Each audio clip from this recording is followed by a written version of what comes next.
and welcome back to my podcast, Esme's Country Life. I feel like, I was going to say, it's been a long time since I've recorded a podcast episode, but for you guys it hasn't, because I've been away in Germany, so I've got all of that to talk about, and also I feel like the previous episode I did a two-parter, so it's been a while. I feel excited to chat to you guys.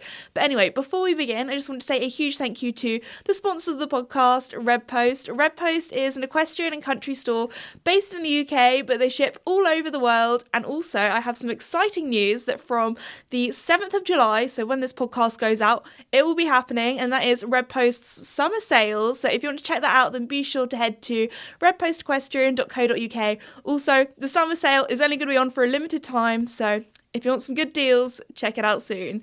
So anyway, let's begin with today's episode. As I said before, I have recently just come back from being away in Germany for Aachen, which is the World Equestrian Festival, so a very big horse show. But I felt like even since then, I thought, this whole podcast is just going to be me talking about that. But I've actually got quite a funny story that happened that I'll tell first. So when I got back from Aachen, did the little thing that you normally do, unpack, all that kind of stuff. So I was doing that yesterday. And actually, I was doing quite a lot until I was actually, I was going to say I was quite proud of myself, but as a 21st century girl, normally you'd get home, you'd do something that involves Wi-Fi. And it did take me like a good hour or two at home until I realised my Wi-Fi isn't working, because I was listening to music and things and that was just already downloaded on my phone. I just thought, not got many business emails coming through. Normally my phone's pinging away with things I need to answer. I was like, this is quite nice and relaxing. Anyway, I was just kind of in my packing away, tidying up zone.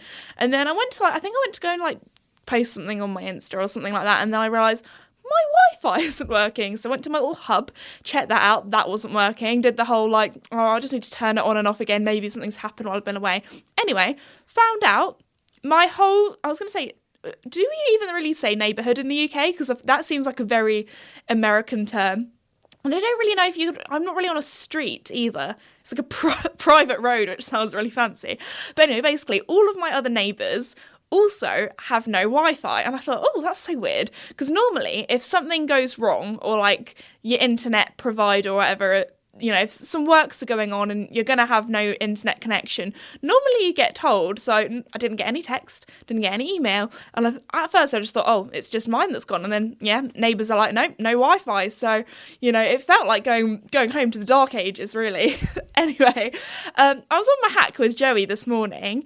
And, going along, that kind of thing. That's our kind of normal hacking route. Half of it is through farmers' fields, so there's sheep and things. And then the other half is on the road. So I normally go through the fields first, because then on the road, he's got a bit of a pace on, he wants to go home. Also, sometimes I would do it the way around, where if I ride across the fields on the second half of the hack, oh my goodness, when he knows he's going home across the fields, he just wants to run home, basically. It's the most fun thing. I don't know what it is. Both of my horses do it. There's a halfway point where there's suddenly it's like a light switch has been flicked, and suddenly they're like, okay, let's go fast. I want to go fast. I want to run. This is so much fun.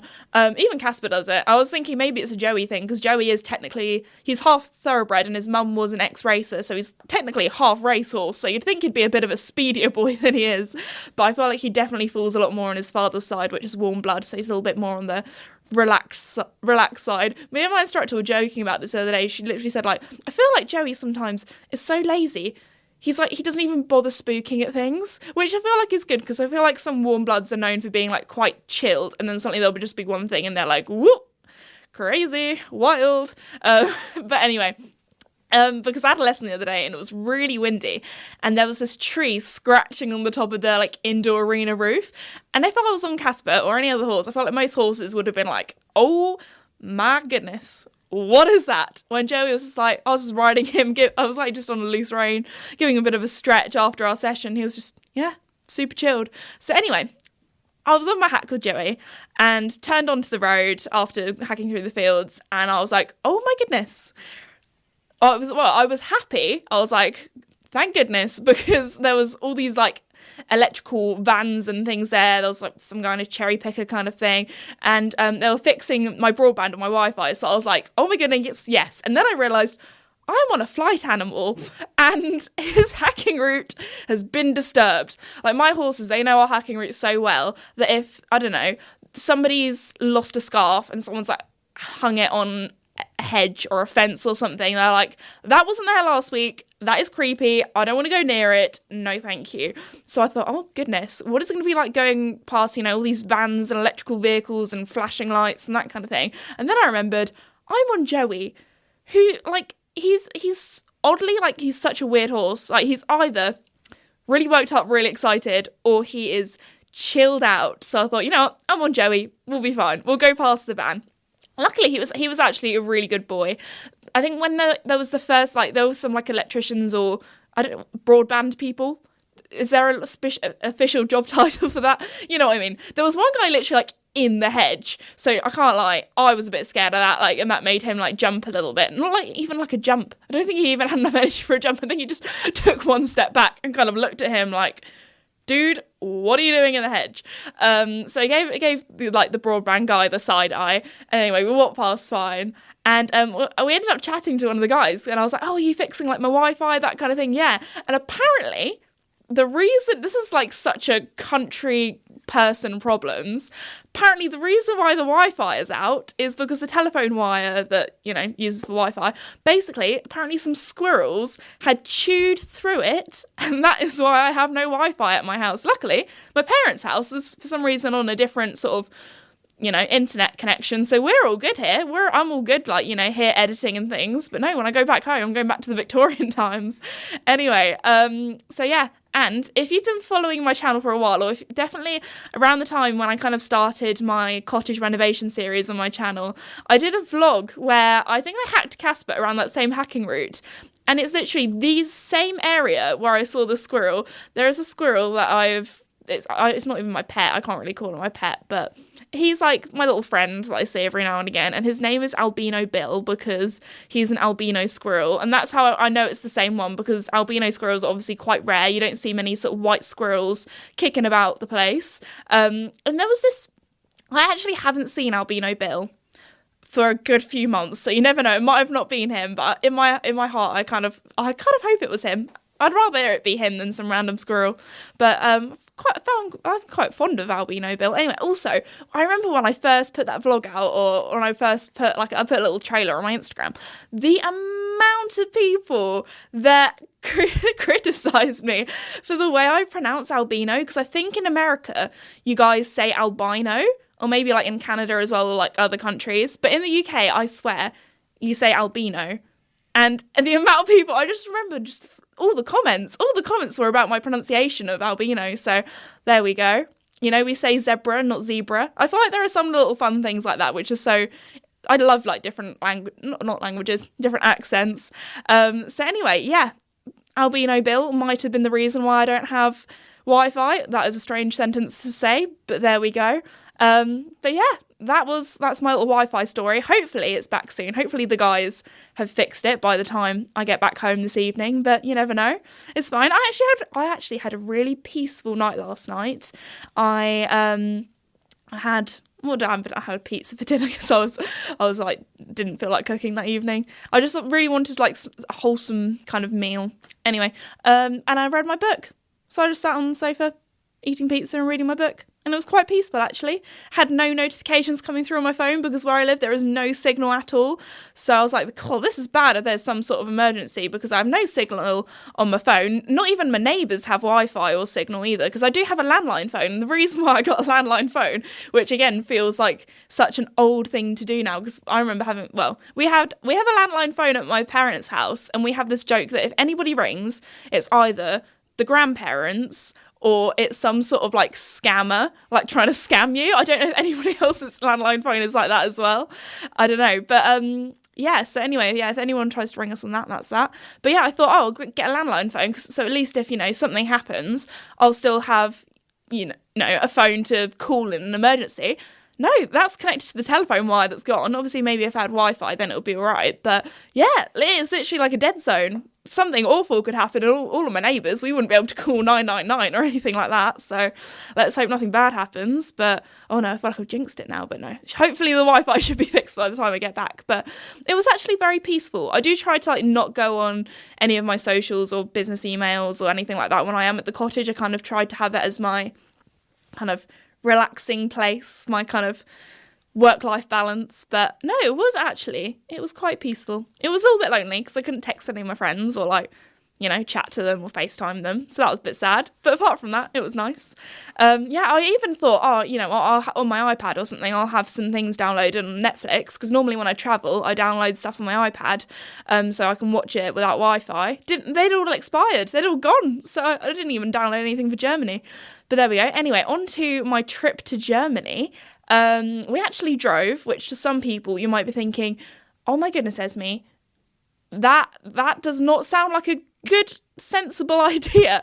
And I'm going to take it even further. We drove to Germany in an electric car, and we did do it last year. Last year we had a bit of a incident, not to do with electric car or anything. It was actually on the way back.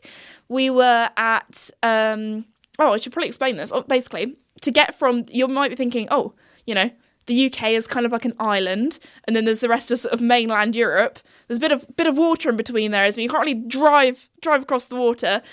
So you can get a ferry, or the really cool thing that we got is called the Channel Tunnel. We sometimes call it the Channel. I don't know if anybody else calls it that or if that's just us. It's like a family thing. You know when families come up with like a word or a phrase that you think like everyone knows, but then you realise it's actually kind of just like a family thing, and then you say it out loud in front of your friends and they're like, girl, what are you going on about? Well, anyway, we were going on the Channel, or the Channel Tunnel, which basically, if you can imagine, a tunnel under the water with a train going through it, but you drive your car onto the train and then it goes under.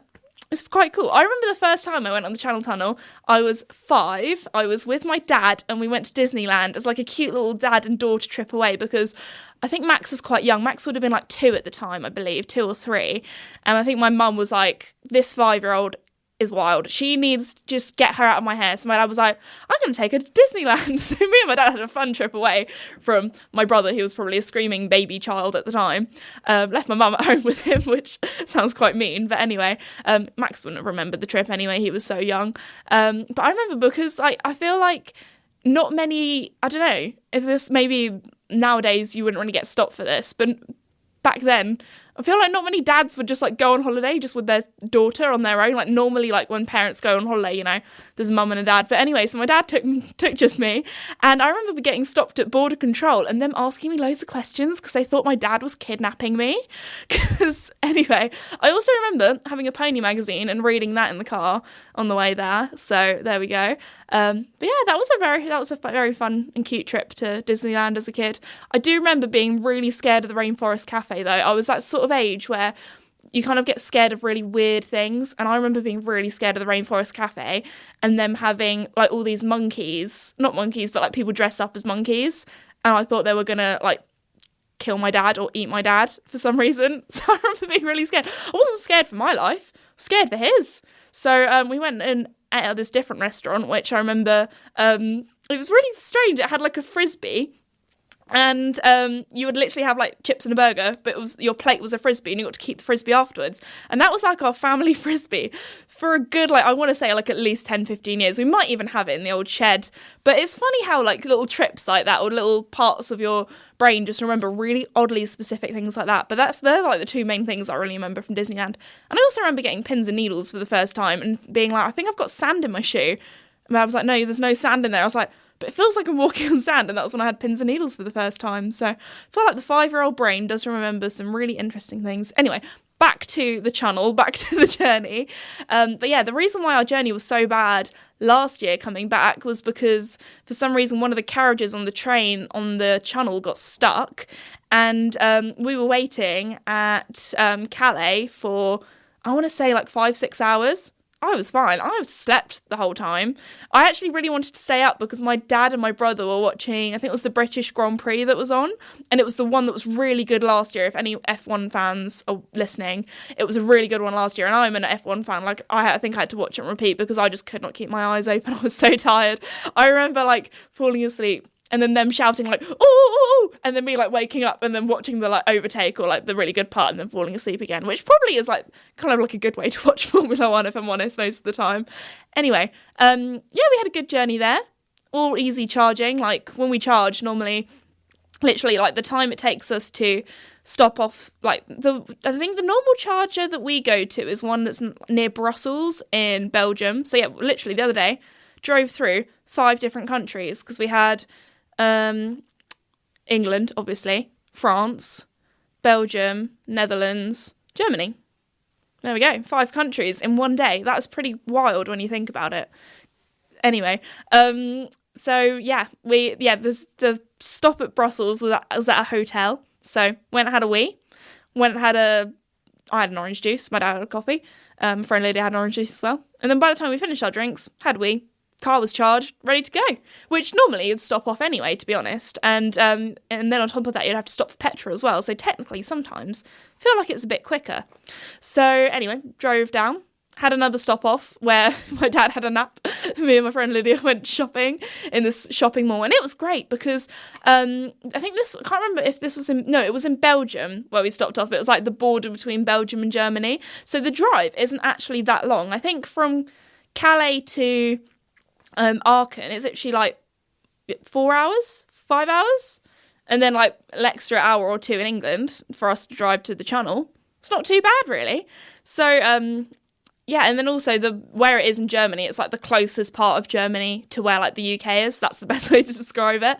But anyway, we were at the shopping mall, and it was great because I feel like it's always so fun going shopping in a foreign country because, you know, back home, nobody else will be wearing the same outfit as you, especially if they're kind of shops that you don't really get where you are. So we had a great time. We had a blast. Found some really nice trousers. If you're a girl, and you know what I mean, when you try on a pair of trousers and they fit perfectly like a glove, it is the best feeling ever because trouser shopping as a woman is so difficult. So I was very happy about that. Also, my GCSE French, I did not realise how much I remembered because quite a lot of, when we were in Belgium, they kind of like, well, it depends which part you're in, but we were in the part where they speak French, and nobody spoke English there, and I managed to have a full-on conversation with probably like 2-3 cashiers in French.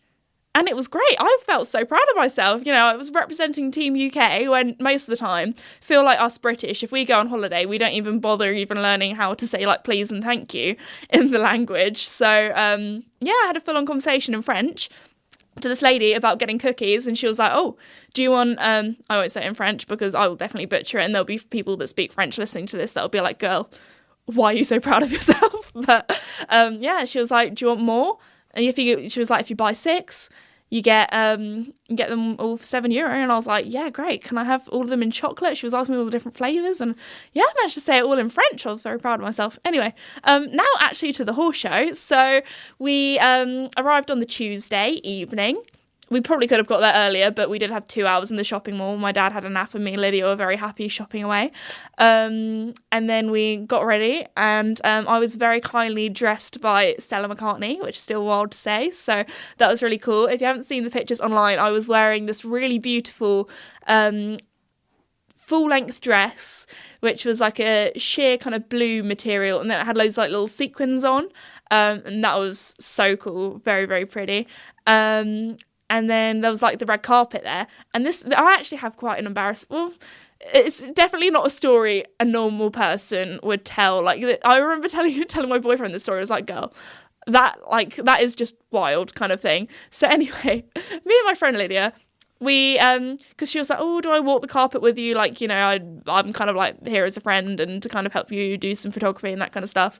And I was like, yeah, come on with me, girl. So anyway, we were like, okay, don't want to be too keen, don't want to be too, like, you know, it's one of those, I thought it was one of those events where it's like, you don't want to get there too early, you know, you want to be a little bit fashionably late. So all the other sort of content creators that were there, they all like walk the carpet straight away. And I did like stop and talk to them before we went in, but before we went in, because of security and things was really, really tight, it was like kind of like a last minute thing that I invited my friend Lydia, so luckily Aachen allowed her to come along as press and that kind of thing. But the one thing that we didn't have 3 tickets for was going into the like red carpet kind of area. So my dad very kindly gave up his ticket so me and Lydia could go in together. So he could only get photos from outside, couldn't get anything from inside. So we were like, let's quickly get some photos before we go in. So we did that. And then by the time we went up, we walked the carpet. We had like a few photos taken, and like it was kind of like, and then suddenly there was just nothing. And we're like, oh, okay. Probably because, we're English and, in Germany, they don't really know who they are. Because it is like a really big thing in the sense like they have like all the German TV crew there and they're filming the whole thing. I'm pretty sure live maybe even. And there were loads of photographers and we're like, it's fine. Like, we didn't get many photos taken. We're just like some British girls. They probably don't know who we are, like that kind of thing. When I was at the Stella McCartney show in Paris, people probably didn't know who I was, but because I was wearing, some of Stella's outfits, they were like, this girl must be important kind of thing. So felt like I was on that red carpet for ages. But anyway, the reason why was we walked in, turned around and looked who went on the carpet afterwards. It was only Princess Anne. And we were just there like, oh, that is probably why they were not taking our photo very much. So that was an honour to see her again. Didn't end up talking to her. She was very quickly whisked away by all of the security to go somewhere because she was actually part of kind of like the show almost, I guess you could say. If you're wondering what it's like in the red carpet, we just kind of went in. They gave us some drinks. We had some food, had a little sit-down buffet kind of meal. And then we went, we got our tickets for there's like a stadium, so we got handed our tickets. And then basically, I don't even know how to describe Aachen to someone who's not been. If you could imagine like a full-on football-sized stadium that's used just for horses, just for the horse show once a year, that is it. Like, it is huge. So we were sitting in the stadium, and because this year the UK was the partner country for the show, because it is the World Equestrian Festival, I'm pretty sure each year they have like a different nation that's kind of like the country. So anyway, it was the UK, so that was very exciting. They had everything sort of UK themed. They had all these different like selfie spots, and actually there was one selfie spot that we went to which was wild. If you can imagine this whole tent that was decorated to kind of be like, I don't even know how to describe it. Like my cottage, but times 1,000 that a grandma lives in. That is what it was like. It was like full on Alice in Wonderland tea party kind of table that you could sit at and have your photo taken. And then they had loads of other sort of like British things. So it was wild. It was almost like, I don't think I've ever been there, but I've seen loads of stuff of it on the internet. And that's, they have like the thing at Disneyland, which is kind of like all the different countries, and it's supposed to feel like you're in the different countries but you're actually not kind of thing. That is what it was like. So that was kind of weird because it was kind of like, is it the uncanny valley thing when you kind of see something like you look real, like when you see those robot kind of things, you look real but there's something just a little bit off. It was almost like that.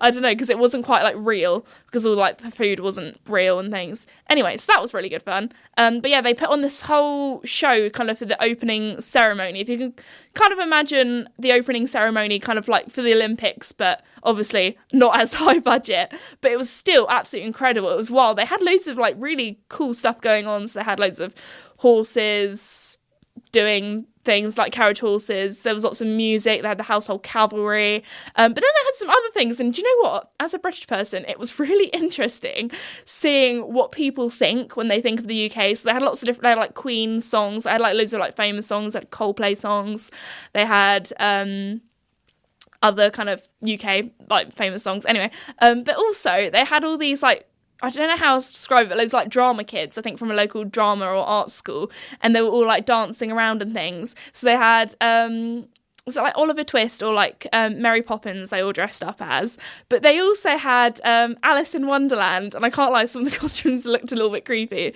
but that was really cool. And then they had it was when they first came on, and it was like Harry Potter stuff, and they all had like the capes on.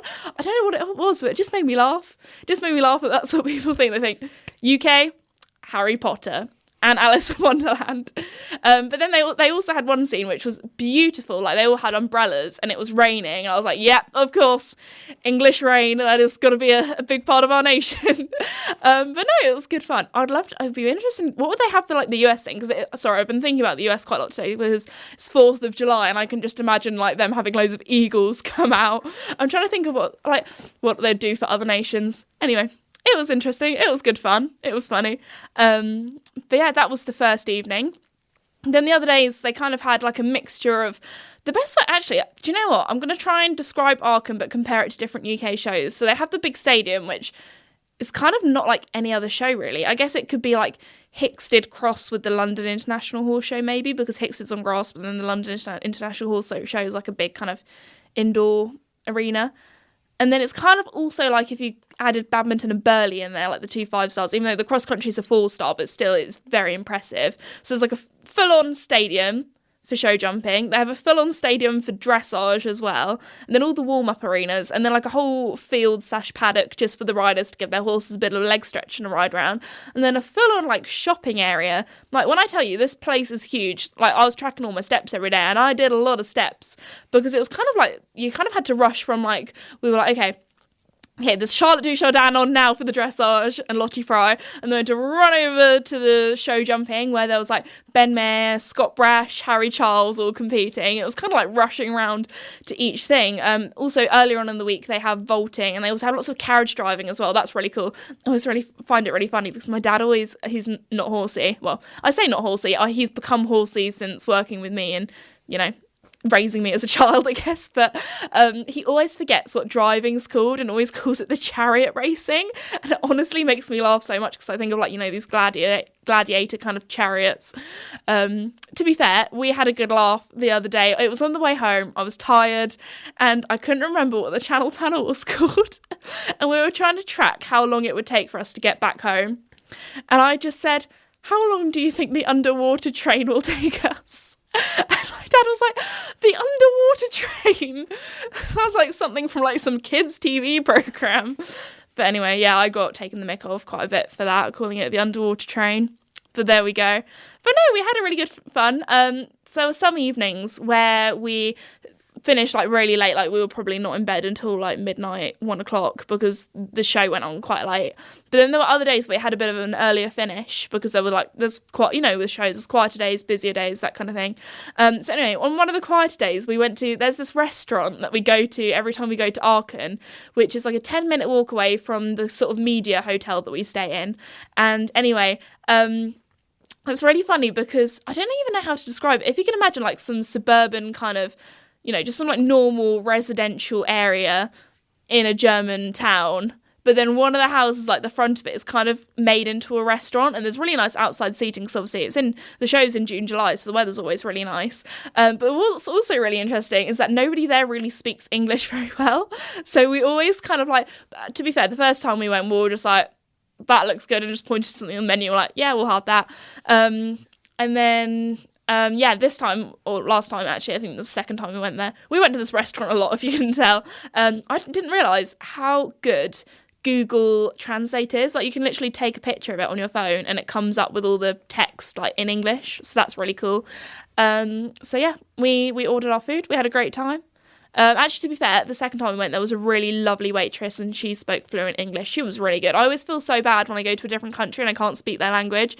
And often they're the ones apologising, being like, oh, sorry, I don't speak English very well. I was like, no, your English is incredible. Why are you apologising? We're literally lazy people that have come to your country and not even bothered to like learn a little bit of language. So, to be fair, I did do German in year 7 for a year because my school was very big into like academics and also languages for some reason.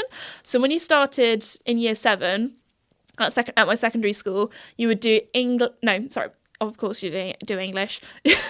That's like one of the main things you have to learn in England. You would do French, German and Spanish. And I feel like most UK schools, like most people probably do French, I'd say, as their language, because that's like the nearest country that we're to that speaks different language. Unless you count Wales with Welsh, but Anyway, you heard all about that in the previous episode when I went to Wales.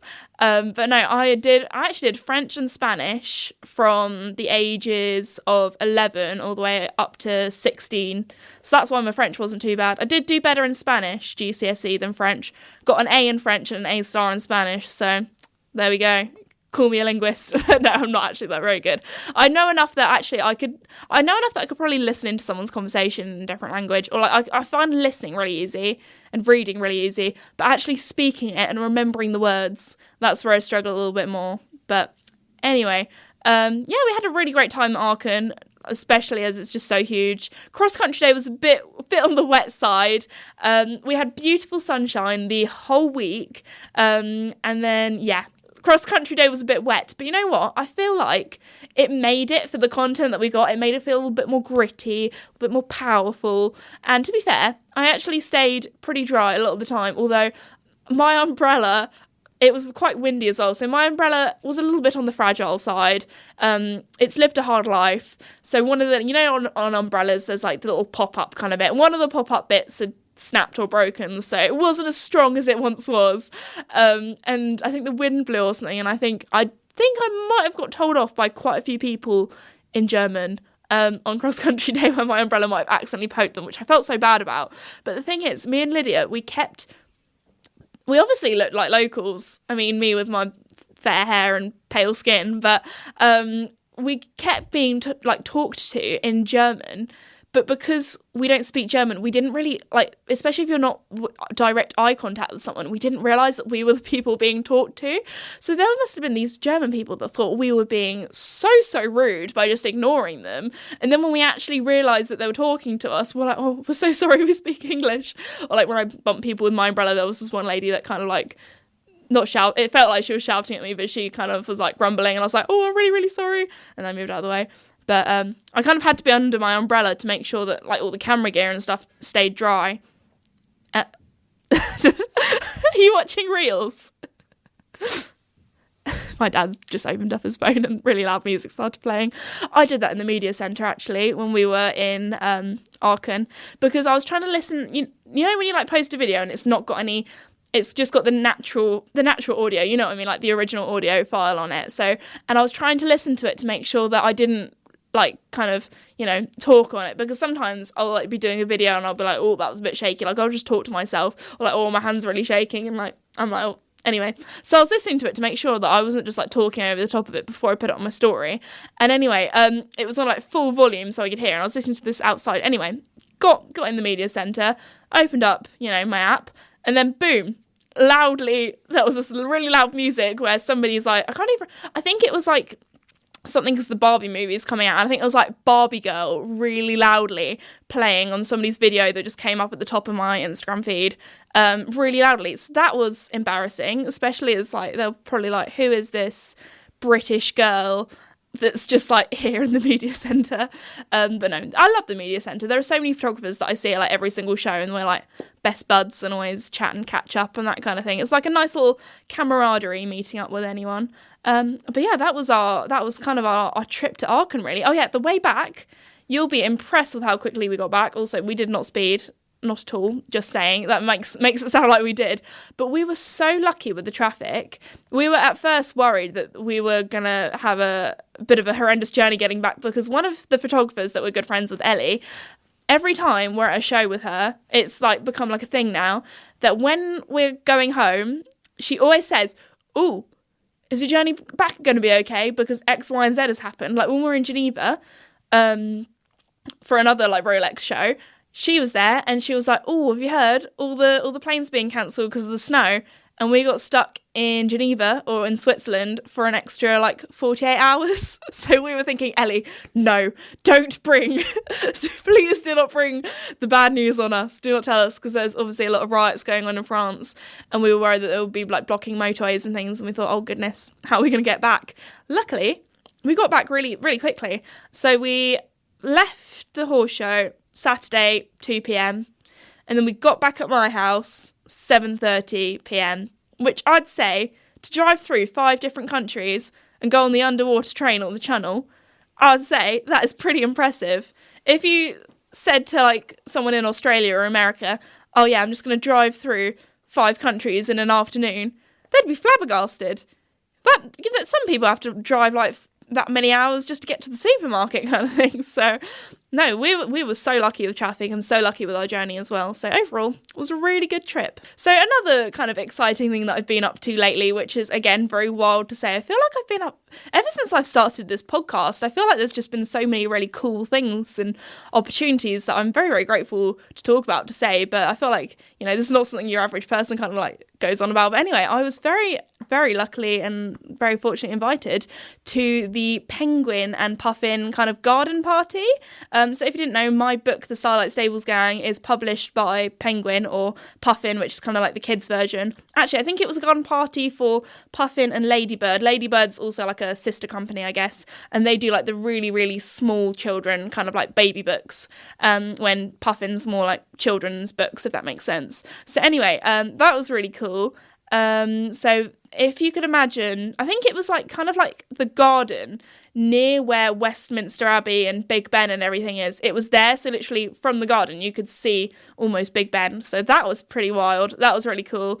So that was like a lovely little evening, got all dressed up, also met up with the co-author of the book, Joe. Me and Joe get on like a house of fire. We get along so well, and the whole time we were having a blast. We were having lots of giggles and things, and we were also ranking the canapes. I don't know how we got onto this, but we were actually standing in the best area for the canapes coming through, because I was supposed to eat beforehand, but I just didn't have enough time, so I think I ate like a tiny bit of chocolate cake, which probably isn't the best, but anyway, so we were standing in the sort of area where all of the waiters and waitresses and things were coming through with the canapes. So we were always the first person that they offered the canapes to. So we lucked out. We were like, we are standing in the best spot. So anyway, we were ranking all of them. That was really good. We also met up with some of the other people that work for Puffin that we're really good friends with, and had a good natter, a good catch up. Also met some other sort of like cool people. Met up with Jonathan Stroud, who is the author of Lockwood & Co. If you guys saw that on Netflix, I went to the premiere for that, which again is another sort of crazy wild thing that I've done this year. So it was really cool to meet him again, have a little chat, because I actually plucked off enough coverage at the Netflix kind of thing to chat to him and be like, hey, you know, my co-author Joe that I'm really good friends with, and kind of we got chatting about that. So it was really nice to see him. And just like, I feel like the author kind of world is like a totally different world to like the equestrian. Well, obviously it is, but it's really interesting, like the sort of people and things that you talk to at different places. And then, yeah, that was really lovely. Also met up with Greg James, who was there. I actually met him at the Blenheim Palace International Horse Trials a few years back. And he recognised me straight away. I was like, hi, Esme, gave me a hug. And I was like, wow, I listen to you every morning on Radio 1 when I'm driving to work. Just because I feel like where I live, it's kind of like the distance where it's not enough time to get on my phone, get onto my music, you know, connect my phone to the Bluetooth, all that kind of stuff. So I've really been enjoying listening to the radio, especially like if I'm driving to my boyfriend's house or that kind of thing. Like, I've just put the radio on, especially if I've stayed at my boyfriend's house and I'm driving to the horses. Put a bit of cheeky Radio 1 on. It's great. So I was like, oh, I know your voice. But anyway, no, it was really lovely talking to him and some other people. So yeah, was a good old evening. Also, we were again really lucky with like getting back and things, because where I live, it's not getting to London is quite easy on the train. So we got the train back, and we were scanning all the like train kind of information on our phone before we left, because actually the trains have been quite bad recently where we are. There have been so many strikes and cancellations and that kind of thing. And we got the last train. If not, we would have had to get a kind of like alternative bus back where a bus driver would have driven us, which would have taken a lot longer. So I was very lucky to get the last train back, and we got the last train back just in time, and I managed to pick up some dinner from the station as well. So yeah, overall really good. Also, I can't remember if I said this or not, but when we came back from Aachen, again really lucky, we arrived at the at Calais to get on the Channel, and we literally just as we arrived, the sign changed from like boarding to like no more boarding. I can't remember what the official word is like, but you know what I mean. And we were like, oh my goodness, like boarding is closed. We're not going to be able to get on. We're going to have to wait. We thought we'd have to wait 40 minutes to get the next one. But we talked very nicely to this lady, and she was like, girl, if you get your bum in gear and you drive there straight away, I'll ring them up, let them know, there's one more person coming. So we drove to the end of the queue, last people on the channel, perfect. Made it just in time. It was like, Indiana Jones when he grabs his hat before the door shuts. That was literally us getting onto the channel. So we were very, very lucky with that as well. So I feel like we've had, apart from our, coming back from Geneva and being stuck for 48 hours, we've at least had a little bit of luck with our journeys so far. But no, that has kind of been everything that's kind of happened. They're all the deets. They're all, that sounds a bit cringe. I don't know if I like abbreviating words like that. I don't know. That's the gossip. That's what's been happening in my life. So anyway, thank you so much for listening to today's episode. And also thank you so much to Red Post for sponsoring the podcast. I really hope you all enjoyed it. And I'll see you all next time. Bye.